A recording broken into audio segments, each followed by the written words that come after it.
নমস্কার বন্ধুরা, বনশ্রীস kitchen and blogs থেকে সবাইকে স্বাগত জানাই। আজ লাউয়ের একটি নিরামিষ রেসিপি নিয়ে চলে এসেছি।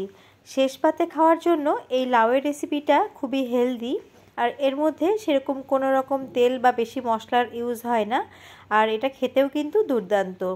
আপনারা চাইলে এটা চিনি ছাড়াও খেতে পারেন, আবার চিনি দিয়েও বানাতে পারেন। তো আসুন দেখে নেওয়া যাক আমার আজকের এই রেসিপি। এই রেসিপিটিকে আমরা বলি লাউয়ের টক। রেসিপিটি পুরো দেখার অনুরোধ রইল, আশা করি আপনাদের খুব ভালো লাগবে। লাউয়ের টক বানানোর জন্য সবার প্রথমে এখানে লাউ নিয়ে নিয়েছি। একটা বড় সাইজের লাউয়ের আমি 4 ভাগের 1 ভাগকে খোসা ছাড়িয়ে এইভাবে টুকরো করে কেটে নিয়েছি। দেখুন আমি কিভাবে করেছি। আর লাউয়ের যে বুকটাকেও কেটে একই রকমভাবে টুকরো করেছি। নিয়েছি একটা রাঙা আলুটাকেও একটু বড় বড় টুকরো করে নিয়েছি। 3টে টমেটোর বীজগুলোকে ফেলে দিয়ে এইভাবে টুকরো করে নিয়েছি। আর নিয়েছি কিছুটা কুমড়ো চাইলে আপনারা এর থেকে বেশিও ব্যবহার করতে পারেন। এবার চলে যাচ্ছি মূল রান্নাতে। এবার আমি একটা প্রেসার কুকার নিয়ে নিয়েছি, তার মধ্যে আমি দিয়ে দিচ্ছি পরিমাণ মতো জল। এখানে আমি 3 গ্লাস মতো জল দিয়ে দিচ্ছি। আর আজকে অনেকটা পরিমাণ আমি লাউয়ের টক বানাবো, আর এটা আমাদের বাড়িতে সবার কিন্তু খুব ফেভারিট।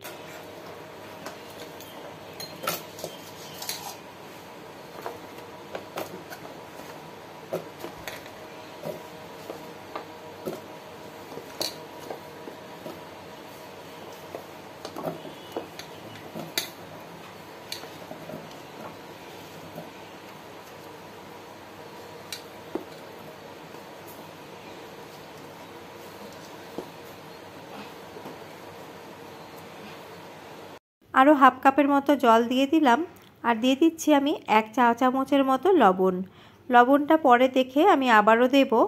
এখন আমি প্রেসার কুকারের ঢাকনাটা লাগিয়ে দিচ্ছি। সময় বাঁচানোর জন্য এখানে আমি প্রেসার কুকারে সমস্ত সবজিগুলো সেদ্ধ করে নেব। আপনারা চাইলে এমনিও কিন্তু সেদ্ধ করে নিতে পারেন। এবার আমি গ্যাসের ফ্লেমটাকে অন করে দিয়ে হাই করে দিয়েছিলাম, আর দেখুন 2টো হুইসেল পড়ে গেছে।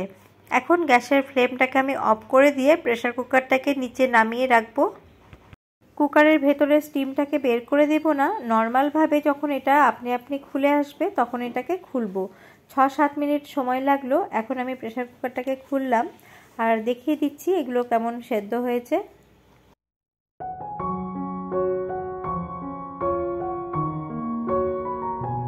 সমস্ত কিছু ভালো করে সেদ্ধ হয়ে গেছে, আর দেখুন অনেকটা জলও বেরিয়েছে। লাউয়ের থেকেও অনেকটা জল বেরিয়েছে, তার জন্য জলের পরিমাণটা একটু আজকে বেশি হয়ে গেছে। এখন ডাল ঘোটার কাঁটা নিয়ে আমি একটুখানি ঘুটে দিচ্ছি, যাতে টমেটোগুলো একটু স্ম্যাশ হয়ে যায়, এতে এর টেক্সচারটা ভালো হবে। হালকা করে আমি ঘুটে নিয়েছি। এখন এর মধ্যে আমি দিয়ে দেব 1/4 চা চামচ হলুদ গুঁড়ো। লাউয়ের যে কোনো প্রিপারেশানে হলুদ কিন্তু খুব কম দিতে হয়। এখন আমি গ্যাসের ফ্লেমটাকে অন করে দিয়ে 5 থেকে 7 মিনিট মতো হাই ফ্লেমে আরেকটু রান্না করে নেব। আজকে জলের পরিমাণটা একটু বেশি হয়েছে, তার জন্য একটুখানি টানিয়ে নেব। আর আমি এর নুনটাও একটু চেক করে নিলাম, কেননা আরও এর মধ্যে নুন অ্যাড করতে হবে। টকের মধ্যে 3টে মিডিয়াম সাইজের টমেটো দিয়েছিলাম। আপনারা চাইলে এর মধ্যে আরও বেশি পরিমাণ টমেটো দিতে পারেন। যেহেতু টক, তার জন্য এর মধ্যে কিছুটা টক অ্যাড করব। এখানে একটা লেবুর সাইজের আমি এখানে নিয়ে নিয়েছি তেঁতুলটাকে আমি জল দিয়ে গুলিয়ে নিয়েছি। আর তেঁতুলটা এটা বীজ ছাড়া তেঁতুল, আর এর মধ্যে কিন্তু একটুখানি তেঁতুল দিলে এটা খেতে ভালো লাগবে। আপনারা চাইলে কাঁচা আমও দিতে পারেন। আমি তেঁতুল দিয়ে করি, তার জন্য তেঁতুলই দিয়ে দিয়েছি।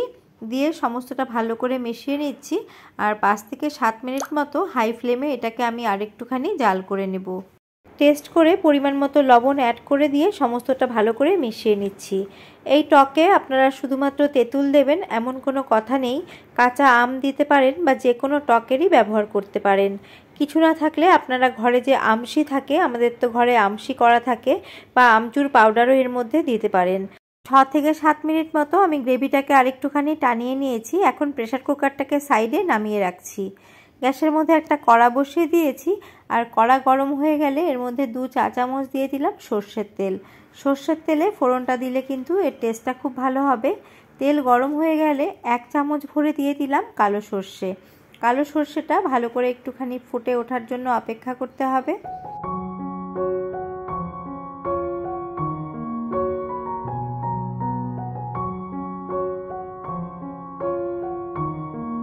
ফোড়ন ভাজার সুন্দর গন্ধ বেরিয়েছে। এখন আমি সমস্ত কিছু কড়ার মধ্যে ঢেলে দিচ্ছি।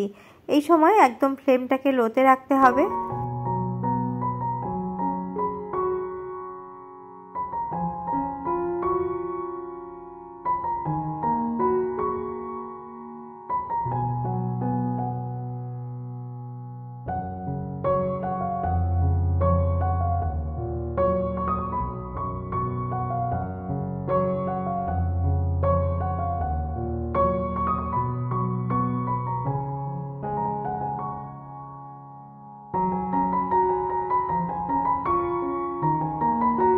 ফোড়ন দেওয়ার সাথে সাথেই গ্যাসের ফ্লেমটাকে হাই করে দিয়েছি যাতে তাড়াতাড়ি এটা ফুটে ওঠে। ফোড়ন দেওয়ার পরে কিন্তু আর বেশিক্ষণ এটাকে ফোটাবো না, জাস্ট একটা বয়েল চলে এলেই এটাকে বন্ধ করে দেব। আর আরেকটুখানি নুন লাগবে, সেটা আমি দিয়ে দিলাম। দিয়ে সমস্ত কিছু আমি মিশিয়ে নিচ্ছি। বন্ধুরা, এই টকের মধ্যে আপনারা চাইলে আপনাদের টেস্ট অনুযায়ী চিনি দিয়ে দিতে পারেন। আমরাও মাঝে মাঝে চিনি দিয়েও খাই, তবে আজকে আমি চিনি ছাড়া শুধুমাত্র নুন দিয়েই বানালাম। খেতে কিন্তু অসাধারণ হয়েছিল। আর এর মধ্যে যেহেতু রাঙা আলু আছে, কুমড়ো আছে, তার জন্য কিন্তু এর মধ্যে একটা মিষ্টি মিষ্টি ভাব এমনিতেই চলে এসেছে। আর লাউও কিন্তু একটু মিষ্টি মিষ্টি। তো এই যে আমার একদম রেডি হয়ে গেছে। এখন আমি আপনাদের সার্ভ করে দেখাচ্ছি।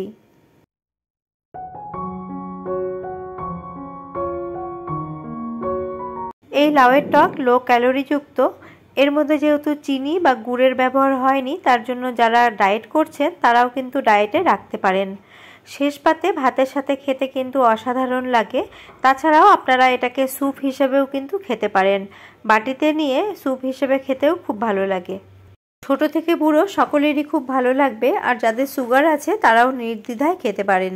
রেসিপিটি আপনাদের কেমন লাগলো কমেন্ট করে জানাবেন। ভালো লেগে থাকলে আপনারা অবশ্যই একদিন এইভাবে বানিয়ে খাবেন। গ্রীষ্মের দাবদাহে এইরকম লাউয়ের টক শরীর এবং মন দুটোকেই কিন্তু ঠান্ডা করবে। আর লাউ এমনিতেই ঠান্ডা, আমাদের শরীর ঠান্ডা রাখে। রেসিপিটি ভালো লেগে থাকলে একটি লাইক করবেন। বেশি ভালো লেগে থাকলে ফ্রেন্ডস অ্যান্ড ফ্যামিলির সাথে শেয়ার করবেন। আবারও আমি হাজির হয়ে যাব অন্য কোনো রেসিপি নিয়ে বা ব্লগস নিয়ে। আজ এই পর্যন্তই, নমস্কার।